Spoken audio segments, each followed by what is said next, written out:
एक बार गिद्धों का झुंड उड़ता उड़ता एक टापू पर जा पहुंचा। वह टापू समुद्र के बीचों बीच स्थित था। वहां ढेर सारी मछलियां, मेढक और समुद्री जीव थे। इस प्रकार गिद्धों को वहां खाने पीने को कोई कमी नहीं थी। सबसे अच्छी बात ये थी कि वहां गिद्धों का शिकार करने वाला कोई जंगली जानवर नहीं था। गिद्ध वहां बहुत खुश थे। इतना आराम का जीवन उन्होंने पहले देखा नहीं था। उस झुंड में अधिकांश गिद्ध युवा थे।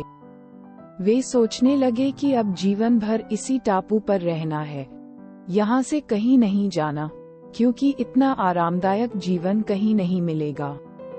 लेकिन उन सब के बीच में एक बूढ़ा गिद्ध भी था। वह जब युवा गिद्धों को देखता तो चिंता में पड़ जाता। वह सोचता कि यहाँ के आरामदायक जीवन का इन युवा गिद्धों पर क्या असर पड़ेगा। क्या ये वास्तविक जीवन का अर्थ समझ पाएंगे? यहाँ इनके सामने किसी प्रकार की चुनौती नहीं है। ऐसे में जब कभी मुसीबत इनके सामने आ गई तो ये कैसे उसका मुकाबला करेंगे? बहुत सोचने के बाद एक दिन बूढ़े गिद्ध ने सभी गिद्धों की सभा बुलाई। अपनी चिंता जताते हुए वह सबसे बोला, इस टापू में रहते हुए हमें बहुत दिन हो गए हैं। मेरे विचार से अब हमें वापस उसी जंगल में चलना चाहिए जहां से हम आए हैं। यहाँ हम बिना चुनौती का जीवन जी रहे हैं।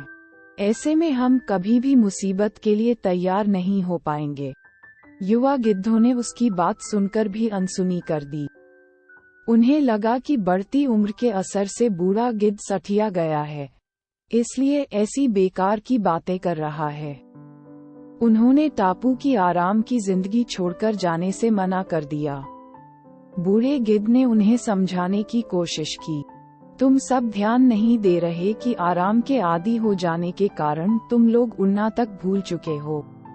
ऐसे में मुसीबत आई तो क्या करोगे? मेरे बात मानो, मेरे साथ चलो। लेकिन किसी ने बूढ़े गिद्ध की बात नहीं मानी। बूढ़ा गिद्ध अकेला ही वहां से चला गया। कुछ महीने बीते। एक दिन बूढ़े गिद्ध ने टापू पर गए गिद्धों की खोज खबर लेने की सोची और उड़ता उड़ता उस टापू पर पहुंचा। टापू पर जाकर उसने देखा कि वहां का नजारा बदला हुआ था। जहां देखो वहां गिद्धों की लाशें पड़ी थी। कई गिद्ध लहूलुहान और घायल पड़े हुए थे। हैरान बूढ़े गिद्ध ने एक घायल गिद्ध से पूछा, ये क्या हो गया? तुम लोगों की ये हालत कैसे हुई? घायल गिद्ध ने बताया, आपके जाने के बाद हम इस टापू पर बड़े मजे की जिंदगी जी रहे थे। लेकिन एक दिन एक जहाज यहाँ आया। उस जहाज से यहाँ चीते छोड़ दिए गए। शुरू में तो उन चीतों ने हमें कुछ नहीं किया, लेकिन कुछ दिनों बाद जब उन्हें आभास हुआ कि हम उड़ना भूल चुके हैं, हमारे पंजे और नाखून इतने कमजोर पड़ गए हैं कि हम तो किसी पर हमला भी नहीं कर सकते और न ही अपना बचाव कर सकते हैं। तो उन्होंने हमें एक एक कर मारकर खाना शुरू कर दिया। उनके ही कारण हमारा ये हाल है। शायद आपकी बात न मानने का ये फल हमें मिला है। दोस्तों, ये कहानी हमें ये सिखाती है कि अक्सर कंफर्ट जोन में जाने के बाद उससे बाहर आ पाना मुश्किल होता है। ऐसे में चुनौतियां आने पर उसका सामना कर पाना आसान नहीं होता।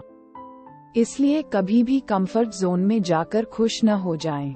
खुद को हमेशा चैलेंज देते रहें और मुसीबत के लिए तैयार रहें। जब तक आप चुनौती का सामना करते रहेंगे, आगे बढ़ते रहेंगे।